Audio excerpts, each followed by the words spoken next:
My name is Lightnin Lyle Jensen. I'm from Eden Prairie, Minnesota. I was born in Minneapolis. I started playing Frisbee in 1957 when my father brought home a purple Pluto Platter. At least that's what my brother and I called it, the purple Pluto Platter. I always thought it probably was a Style 1 Pluto because we never used the word Frisbee, but it was in an aberrant color, purple, dark red, brown, root beer.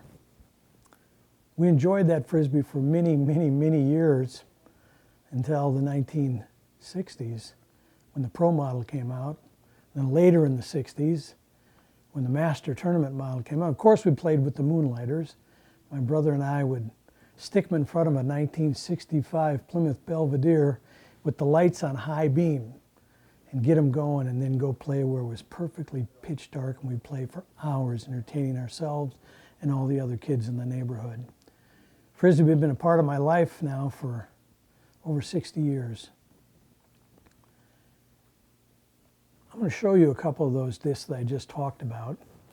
I have a penchant for root beer Pluto Platters.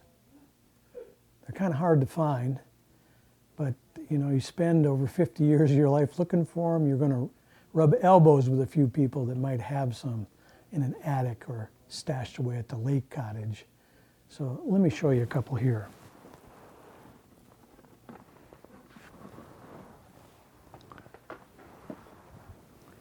This is what root beer looks like.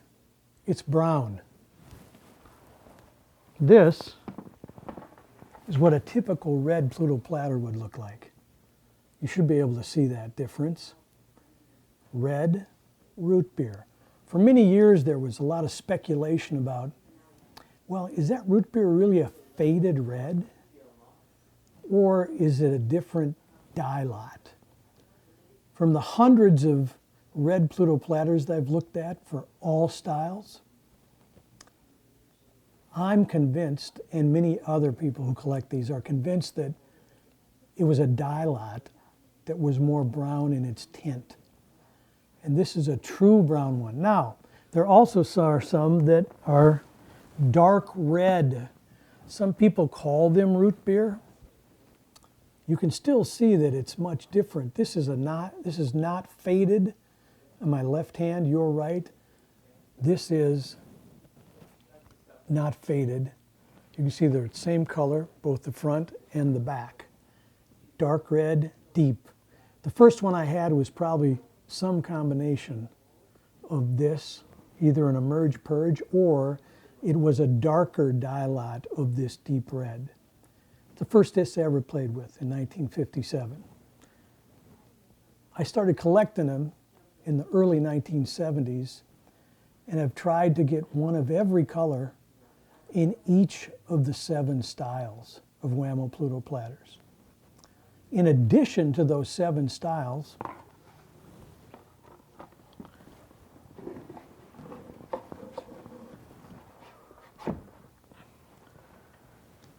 there's another style. That's the pre-Wham-O, 1955, 56 American Trends. This one is a little faded on the top, but it's red on the back. Some people might be confused and say, oh, that's a root beer. Look at it, but you can tell it's faded. The UV red is affected, of all the colors, gets affected the most by UV light. So this disc sat somewhere on a shelf, the back of a car window on the ledge, and it took in some UV. Other than that, it's in really nice shape, but it's a red back. So if you look at these 4, pre-Wham-O, then you have this second style, Wham-O, that's in a deep red. I'm sorry, first style, second style in a true red, and then the second style that also has a couple hidden characteristics. And this second style, not only is it brown, it also, if I can hold it up to the light, you can see it is what I would call striated. Some people call it marbling, but I call it striated because you can see where the dye was injected along with the polyethylene and wasn't quite mixed, so it came out in this spoked or striated pattern. If you put it under a lot of light, you can really see that's the way it looks. But that's not the only thing this disc is hiding. It's also hiding what I've called for many years a knurled edge. And along the rim, there is a protuberance, which is an anomaly.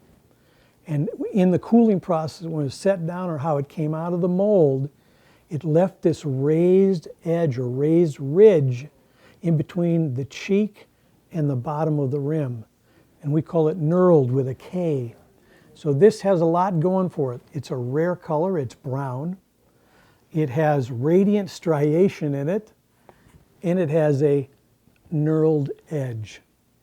So that's a little bit about Pluto Platters. They're at the heart of my collection, and it's probably because I started playing with them when I was just a kid. Now, I also started out in team activity with Frisbee in the late mid-70s, and we formed a club called the Minnesota Frisbee Association. But at the same time, we had a subgroup called the Mill City Flyers Guts Team. I played on that team for a number of years, and we went and played a number of tournaments, including the I.F.A. in Houghton, Michigan, and had a lot of fun doing that when I was young and single. And still like to play every once in a while, but I went back to the 60th annual a couple years ago and had a great time reacquainting myself with the game and the many people that I knew back in the 70s and 80s when I was playing that. Also, around that time, I also was able to say also more than one time in a sentence or a phrase. But I also was I took one of my great interests, which was illustration, cartooning, art, and I came up with a cartoon. Anthropomorphism is what some people would call it, whereas I gave human characteristics to an inanimate object, in this case, the Frisbee. So as the Frisbee takes on the characteristics of the thrower, both in demeanor, temperament, personality, how they speak, whether they're sarcastic or whatever, and I've been doing that for a long time. I think it started in the late 1970s. This is an early hand-drawn iteration that probably was featured in the Minnesota Frisbee Association local club newsletter called The Floater. And so you can see it's got some of the blue line notes to the printer to reduce it at 40%. And so that's a hand-drawn one. Then over the years, I was asked to do them in color, and in 2017 I did a year's worth of them for Disc Golfer, and they usually appeared somewhere near the back where they had space, and so there's a number of those. I like Wordplay. This might have been the first one I did in 2017. And if you didn't get a chance to see it, I'll read it to you. And maybe you can see the humor in it, or at least hear the humor in it. It says, "So Dr. J, I hear you have a new California disc sponsor this year." Right you are, Django.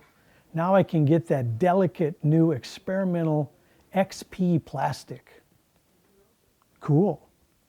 But where's your Team Hot stamp? Oh, it's on the bottom side, the very latest in double-blind apparition stamps. Oh, buddy, old pal, can you hook me up with one of those super discs? Sorry, man. but they're still in pre-prototype, pre-production test runs and only released in extremely limited quantities to team-sponsored players. So then Django says back, so let me get this straight. Are you telling me this supercalifragile disc in XP Ghost is not available? You said it, not me. Obviously a little play on words. If you like Mary Poppins. So artwork has traveled with me through my travails in the world of Frisbee, and I also designed some discs over the years. Here's an ultimate disc for the club that was designed, oh, I don't know, sometime in the 80s maybe late 70s. It's a mold 80, Minnesota Frisbee Association, more than just fun, it's revolutionary. All handset type before computers. So this was all done with waxed type. You set on a type making machine and you wax it all down and send it off and do those kind of things. These were made those ways too. Here's some golf discs. I did the Super Tour 1990 Minnesota Majestic disc. Did the 89 Transcending Space and Time Minnesota Majestic 89, a little rhyme scheme there. And then we sponsored a number of seniors tournaments, overall tournaments in Minnesota over the years, about one every 10 years. This one's from 1990. And I incorporated a little graphic, play on graphics and words. For many years, the seniors referred to as wily, old, lovable flyers. WOLF. That was the acronym. And so it's called the Seniors 1990 World Championships, Flying Disc World Championships. And that is a wolf who's wearing bib overalls. So it's the seniors overalls, or the wolf, wily, old, lovable flyers overalls. Might have been a little too subtle for many people, but for those who are looking for the blatantly obvious, there it is, the wolf in overalls. Also designed some minis over the years. A couple of my favorites are minis that kind of have a hidden meaning. This is one for a tournament that I started back in 1980, 1981, called Moyer Mystery Madness. Now this was just about the time that a lot of change was going on in the technology, the plastic, the dimensions, the size, the shape, beveled edge, blunt edge, how much luminescent dye, phosphorescent dye was in them. All of that was coming into play and not as regulated as it is today. And so you'd show up at a tournament, a golf tournament, let's say, and somebody from California shows up with a disc that none of us have ever seen before, and it weighs more, and it flies straighter, and it putts better.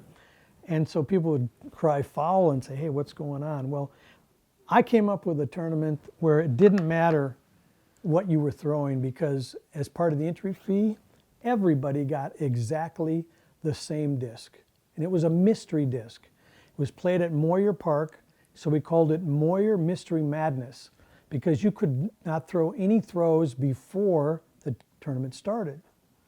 So you'd come in there and you were expected to figure out how that disc flew, having never thrown it before.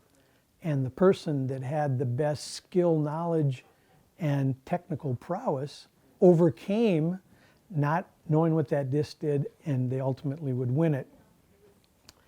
This is from the 30th anniversary. We're coming up on the 40th anniversary of that tournament. And hidden in here is Moyer Mystery Madness. It's like a phoenix rising from the ashes. 2010, 30th annual. So that's one of my designs. Another one is we started a summer tour in Minnesota. Back in the 80s, it was a Joe Fight. I know if you know Jumpin' Joe Fight, senior editor for Disc Golfer magazine. and on the original committee of the PDGA and in the Hall of Fame. I designed this Minnesota Summer Tour 86 mini as well as a regular disc. And they call this the Shadow Mini because Joe and Chris Enstead and myself and some trees in the hole make the long afternoon late shadows cutting across the hill. So MST 86, it's one of my favorites that I've done over the years. And then I was also fortunate enough to be placed in the inaugural induction of the Minnesota Disc Sports Hall of Fame and was asked to be the executive director. And so I was charged with the task of designing the logo or branding the Minnesota Disc Sports Hall of Fame. And I do all the minis for that too.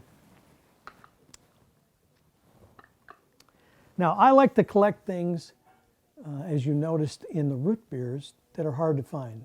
Sometimes you run across things that are one of a kind, and I enjoy them. Here happens to be an example of that, where one of a kind is part of two of a kind. This is from the art department at WAMO, where they called these zingers, and you'll see that the size of it is, it's a larger mini. They used to call them Pocket Pros, made all kinds of color variations and other kinds of graphic variations, and labeling and hot stamps and that. And this has a drawing of, I think this was in their summer series. Don't quote me on that, I'm not exactly sure what the series was, but it was a zinger. And you can see it's actually a white disc that's been painted this color purple. When they actually made it, it looked like this. So this is a one-of-a-kind art department example of what it's going to look like. This is what it ended up looking like when they actually went to production. It became pink, the colors became a little more dull, but this is what it looked like before it hit the market, and that's what it looks like now. I love these kinds of combinations. Finding an art department is really hard to do. You usually have to know somebody who is on the inside to find one of these.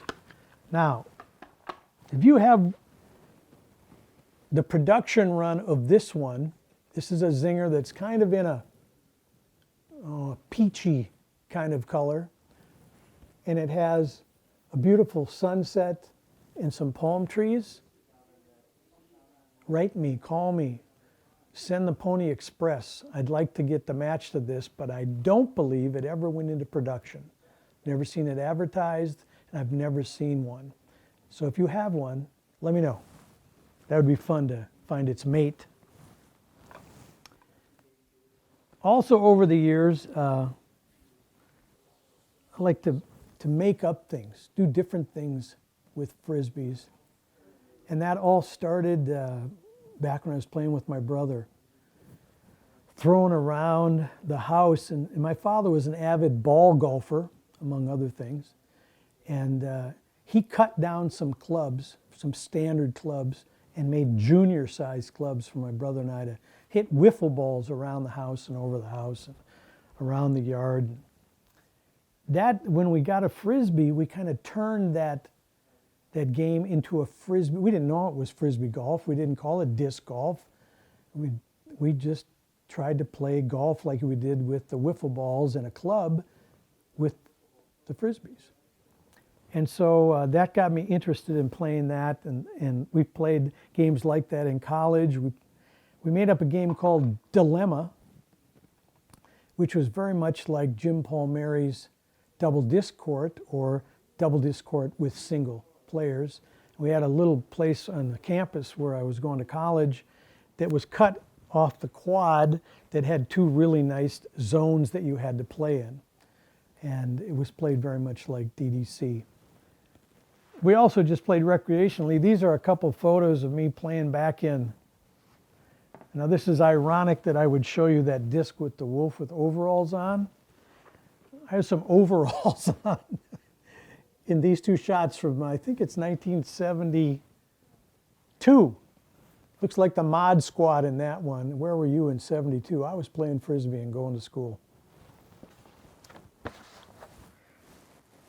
So it's been an interest that's carried with me many, many years, and I've been happy to help some people when they call me and provide information and background. And I'm a trained writer, editor, and teacher of language, so I sometimes help people out. I helped Jim Palmieri and Phil Kennedy with the chain of events, and Phil and I have had many, many talks over the years. Even Dr. Stancil Johnson and I have had some talks, and I've sent him, he was putting together a multi-volume